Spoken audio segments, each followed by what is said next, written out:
Hi, welcome to this episode of Writing Academia. I'm Leigh Hall, and today we're going to be talking about mentor texts. We're going to be talking about what they are and how to find them, and a little bit about how to use them. Remember, if you ever have any questions that you'd like for me to address about writing or teaching in academia, please email me, leahhall39@gmail.com.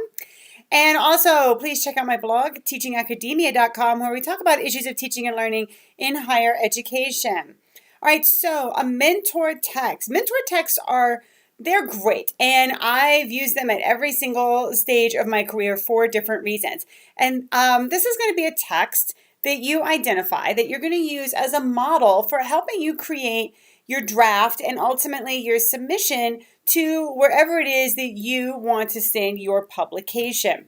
Now, how do you go about finding it? So once you know what you want to write and you have a sense of what the best journal is, or the best, I would say 2 or maybe even 3 journals, right, where your piece could go.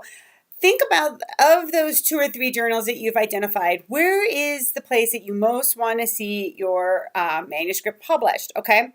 And then go to that journal. Now, ideally, you're already reading that journal, right, because your research fits in that journal.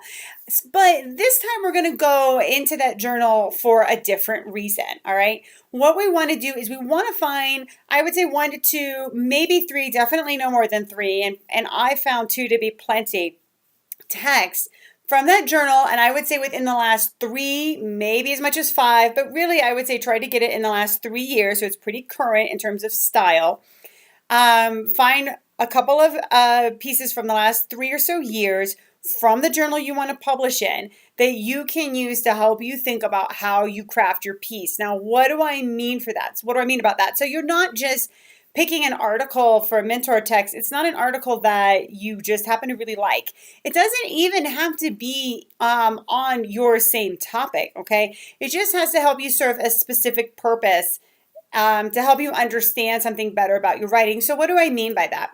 When I was an assistant professor, one of the things that I knew that I was really bad at was writing up data analysis sections for research journals. And I know this because all the feedback that I got consistently said that, right? Like that, like there might be problems here and there in different manuscripts, but every manuscript I had was coming back with just, it was blatantly obvious I didn't know how to write a data analysis section. So what I did was I identified then a couple of texts that used, obviously I'm going to think about methods here, right? They're going to be analyzing data that's similar to mine, right? So if I do a lot of qualitative research, so if I have a lot of observations and interviews, then I'm going to be looking for mentor texts that use observations or interviews that use qualitative data in their methodology in some way. It doesn't have to topically be related to my study, but it just has to use the same kinds of data.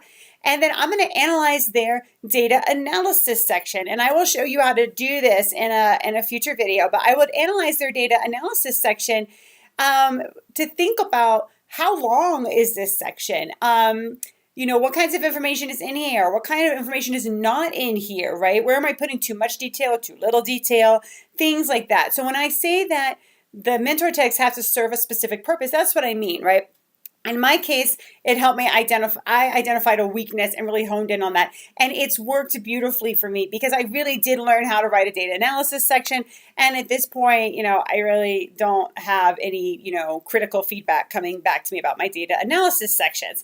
I have other things. So, but you can see here I've got some suggestions. You can think about what specific sections look like. Like in my case, I looked at data analysis, but you can think about methods, or maybe you aren't sure how to write a theoretical framework or a conclusion, right? Anything like that. Thinking about the kinds of information within those sections that's there, that's not there. You might look for a mentor text that uses similar methods as you, right? Qualitative or quantitative, or it's a case study, or it's an ethnography, it's quasi-experimental, whatever. It might have a similar design to sort of help you see how people write that up.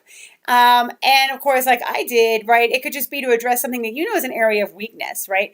So part of it could be, I don't know how to write a conclusion very well. I just don't know what I'm doing. And part of it could also be, every time I get feedback on my manuscript, people are telling me I don't know how to write a conclusion very well, so I better break it out and go look at that.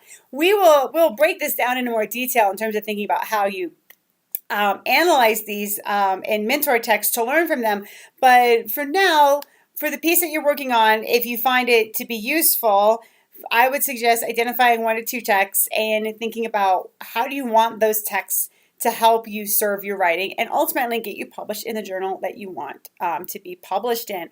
All right, so please feel free to contact me, leahhall39@gmail.com, and don't forget teachingacademia.com.